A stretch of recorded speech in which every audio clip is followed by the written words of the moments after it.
Episode 669 sampai 670.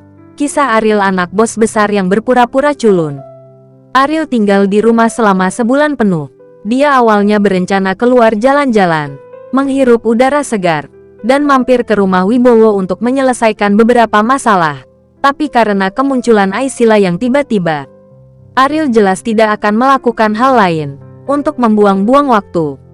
Dengan hati-hati menggendong putrinya di rumah, Ariel duduk di sofa dengan kaku, karena takut postur memeluk Aisila akan membuatnya merasa tidak nyaman.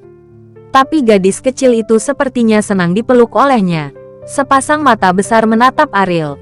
Inem tersenyum dan berkata, "Dia sepertinya mengenalmu. Biasanya, anak sekecil itu rewel.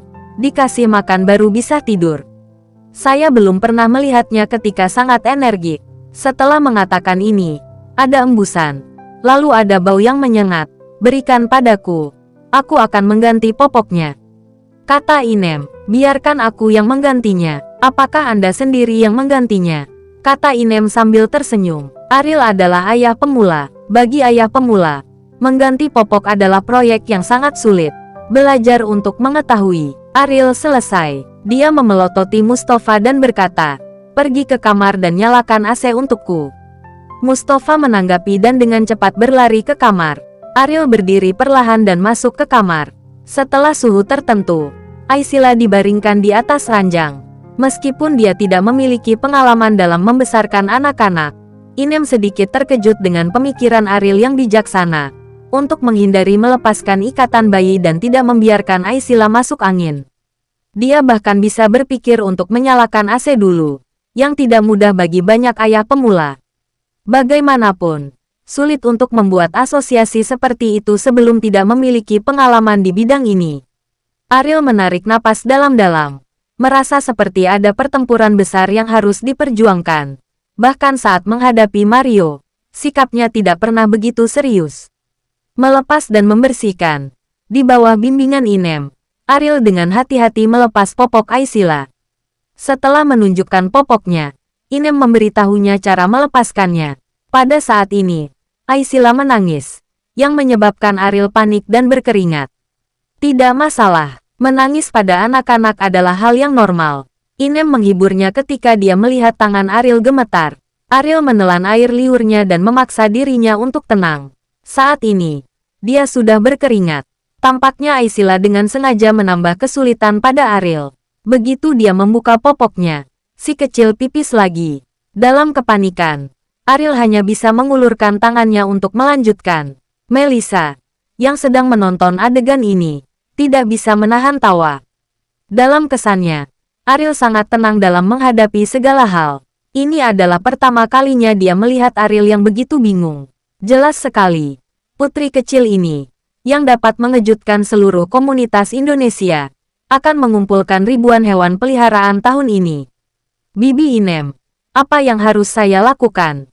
Ariel memandang Inem untuk meminta bantuan.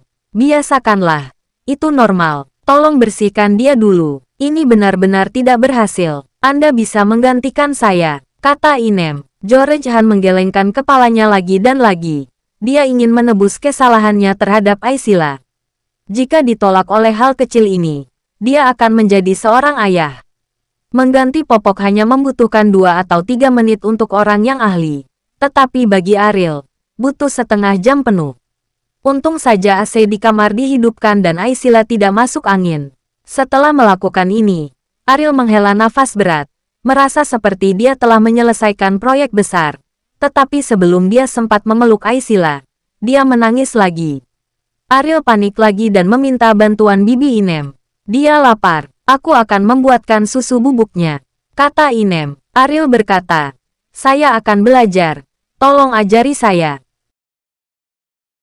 Setelah berbicara, Ariel menoleh dan berkata kepada Mustafa, "Hiburlah putriku. Jika kau tidak bisa melakukan hal kecil ini, aku akan membiarkanmu menangis bersamanya." Mustafa terlihat getir, tetapi dia tidak bisa menghadapi bayi seperti ini. "Ini seorang putri kecil. Pikirkan sendiri. Saya tidak dapat membantumu." Ketika Melissa melihat Mustafa sedang menatapnya, dia dengan cepat berkata bahwa dia tidak dapat menyelesaikan proyek besar ini. Dan Ariel serahkan kepada Mustafa. Dia tidak ingin berbagi masalah itu sendiri. Dalam keputusasaan, Mustafa hanya bisa membuat wajah dan menari di depan Aisila. Di ruang tamu, Inem menjelaskan kepada Ariel beberapa poin penting dari pembilasan susu. Ariel mengingatnya dengan jelas dan tidak berani turun ke satu langkah. Ingatlah untuk tidak mengguncang saat menyeduh. Setelah berbusa, anak akan makan banyak udara, yang akan menyebabkan perut buncit. Cara terbaik adalah menggosokkannya ke depan dan belakang di telapak tangan Anda. Kemudian Anda bisa melihat bagian bawah botolnya, kata Inem. Ariel dengan hati-hati mengikuti metode Inem sampai tidak ada gumpalan susu bubuk yang terlihat di dasar botol. Kembali ke kamar, Aisila berhenti menangis setelah Mustafa mencoba berbagai cara untuk menghiburnya, yang membuat Ariel sangat puas. Kerja bagus. Beri Anda kesempatan untuk bertanya kepada saya. Apapun yang terjadi, saya akan memberimu kesempatan, kata Ariel. Mustafa tertegun sejenak, dan kemudian dia sangat gembira. Mustafa tidak bisa membayangkan betapa besar manfaat kalimat ini baginya. Dia tidak menyangka bahwa melakukan hal sekecil itu akan mendapatkan janji Ariel. Tuan Ariel, atau biarkan aku mengurus putri kecilmu di masa depan, kata Mustafa. Bisakah Anda menjamin bahwa dia tidak akan menangis? Ariel bertanya. Mustafa dengan cepat menutup mulutnya. Dia tidak berani menjanjikan hal seperti ini. Ariel dengan hati-hati mengangkat Aisila. Inem menasihati, seluruh lengan harus pas dengan tubuhnya. Apalagi posisi pinggang dan kepalanya harus stabil. Cukup miringkan botolnya sedikit ke atas. Bagi Ariel, menyusui tidak diragukan lagi merupakan proyek besar lainnya. Tetapi untungnya, Aisila tidak menolak minum. Setelah taat, tidak ada pergumulan. Melihat seteguk susu Aisila, ujung mulut Ariel tanpa sadar terangkat. Pada saat ini, waktu seolah berhenti. Semua orang menatap Aisila. Bahkan pria seperti Mustafa tersenyum tanpa sadar. Hanya Melissa yang merasa sedikit rumit. Jika Ariel menggendong putrinya, dia pasti akan sangat bahagia. Tapi sayang masalah ini hanya kemewahan baginya. 120 ml susu. Aisila dengan cepat selesai meminumnya. Dan segera tertidur dengan mata tertutup. Seandainya Inem mengingatkan Ariel untuk meletakkannya agar Aisila tidur lebih nyenyak, Aisila akan tetap suka selalu berpegangan pada tangan Anda. Kamu keluar dulu. Terlalu banyak orang di ruangan itu dan udaranya tidak bagus. Ariel berkata kepada yang lainnya. Mata Melissa melotot dan berkata, iblis gila lainnya telah lahir. Ariel terlalu malas untuk berbicara dengan Melissa. Baginya, selama dia baik kepada Aisila, dia rela melakukan apapun, seperti apa yang dikatakan orang lain. Dia tidak peduli sama sekali. Pada saat yang sama, Michael telah kembali ke rumahnya dan menderita segala macam sinisme. Dia berlutut di depan villa Ariel selama sebulan penuh. Hal ini terkenal di daerah Indonesia. Banyak orang berkata bahwa Michael bahkan tidak menginginkan martabatnya untuk menyenangkan Ariel.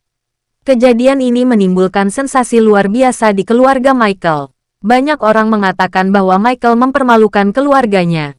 Dan beberapa bahkan menyarankan agar Michael harus diusir dari keluarga. Sebagai patriark dari keluarganya, kakek Michael, dia dengan hati-hati mempertimbangkan masalah ini. Tetapi karena hubungannya dengan Ariel, dia tidak berani mengambil keputusan dengan mudah. Dia khawatir jika Ariel akan membantu Michael, status Michael akan segera menjadi berbeda, dan mengusirnya dari keluarga adalah kerugian besar bagi keluarganya. Tapi sekarang, ketika Michael kembali tanpa hasil, patriark tidak lagi memiliki rasa takut. Michael, kamu benar-benar mempermalukan keluarga kita. Ada seseorang sepertimu di keluarga yang mendiskreditkanmu. Ini benar-benar nasib buruk dalam hidup terakhirmu. Mengapa kamu tidak terus berlutut untuknya? Lebih baik mati di sana. Kau sampah. Bahkan ingin menjilat Ariel, tanpa melihat siapa dirimu. Menghadapi pertanyaan, ekspresi wajah Michael sangat acuh tak acuh dan tidak tergerak. Pada saat ini, patriark berkata, Michael, mulai hari ini, Anda bukan lagi anggota keluarga saya, pergi. Bab 670. Michael duduk tak bergerak. Bahkan jika patriark berbicara secara langsung, Dia tidak mengira dia telah mendengar. Melihat ini, anggota keluarga lainnya kembali mengejek Michael. Michael, kamu tidak ingin tetap keras kepala, tidak berbicara. Bukan berarti masalah ini tidak terjadi. Pergilah dari sini. Keluarga kami tidak membutuhkan sampah sepertimu.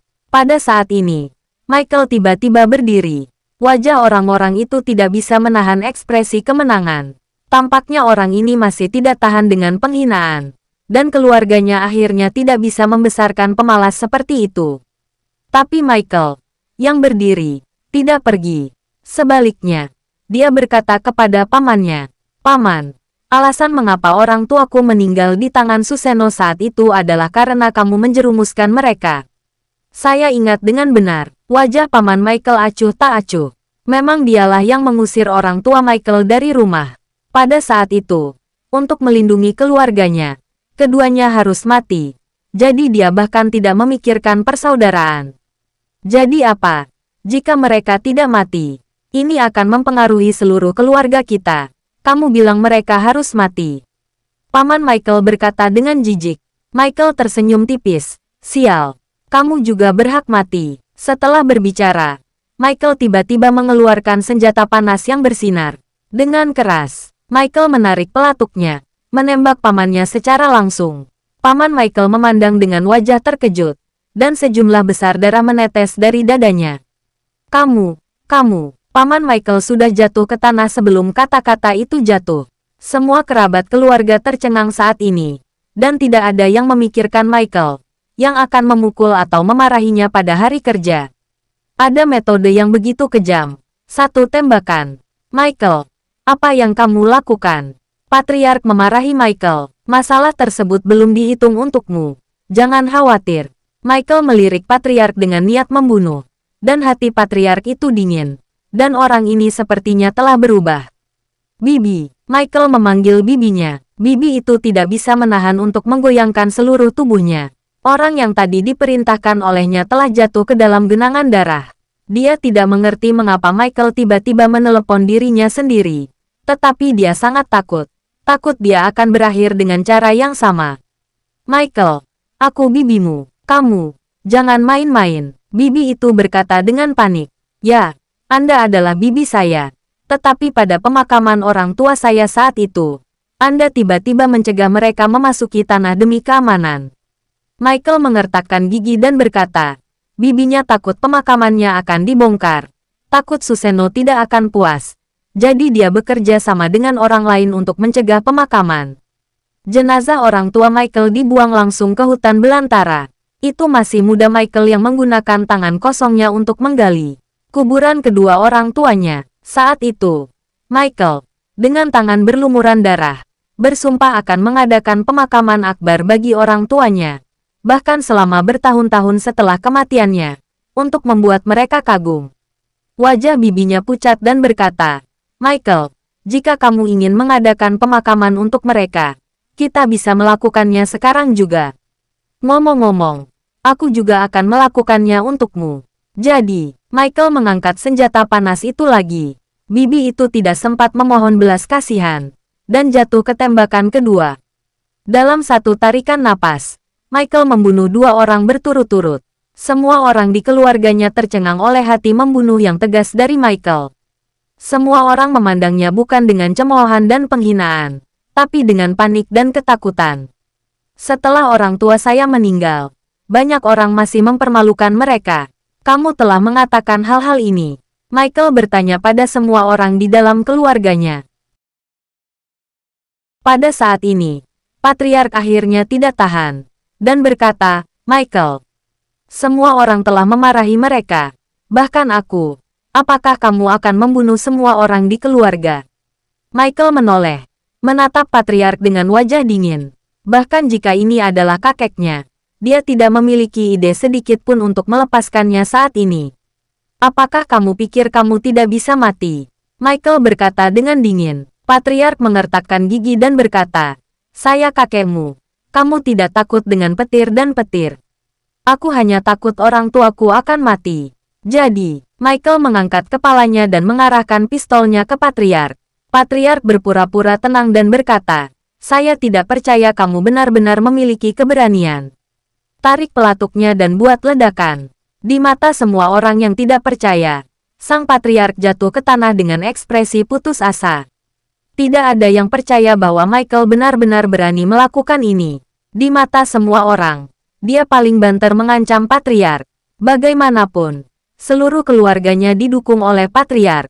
Jika dia meninggal, bukankah keluarga mereka akan berakhir? Tapi dalam menghadapi langkah gila Michael, tidak ada yang berani memarahinya, karena mereka tidak ingin memprovokasi Michael untuk membunuhnya. Sekarang Michael jelas gila, dan tidak ada alasan untuk berbicara dengan orang gila. Di antara kalian, ada banyak orang lain yang pantas mati, tapi selama kamu patuh, aku akan mengampuni kamu. Michael berkata dengan ringan. Semua orang bahkan tidak berani menghirup udara, dan tidak ada yang berani membantah sebelum adegan udara Michael yang kuat.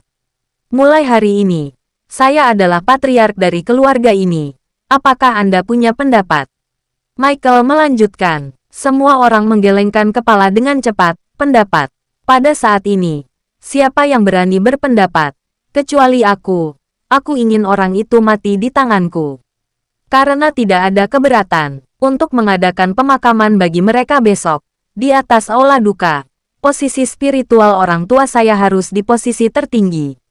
Kata Michael. Keluarga Michael berubah secara drastis. Tetapi masalah pemakaman tidak menimbulkan banyak sensasi di daerah Indonesia. Karena status keluarga Michael di daerah Indonesia tidak tinggi. Dan pada periode khusus ini, sebagian besar keluarga memikirkan tentang bagaimana cara pergi. Untuk menyenangkan Ariel, yang dengan santai akan peduli dengan urusan Michael.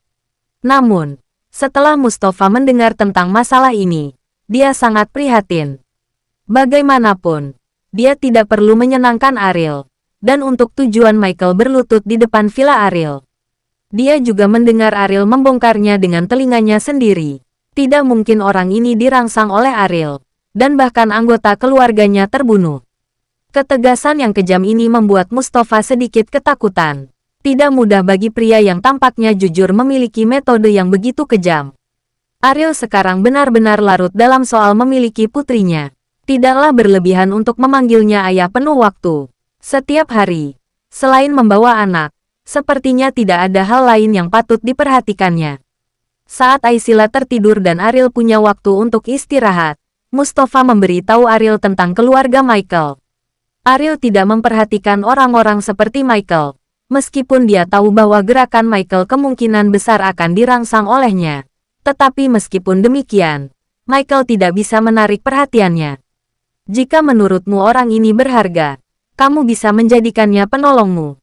Tapi dia tidak masuk akal bagiku. Ariel berkata dengan ringan. Tuan Ariel, apa yang saya ingin dia lakukan? Saya memiliki kekuatan yang cukup untuk mengikuti Anda. Dan saya tidak membutuhkan orang-orang lain. Mustafa berkata sambil tersenyum.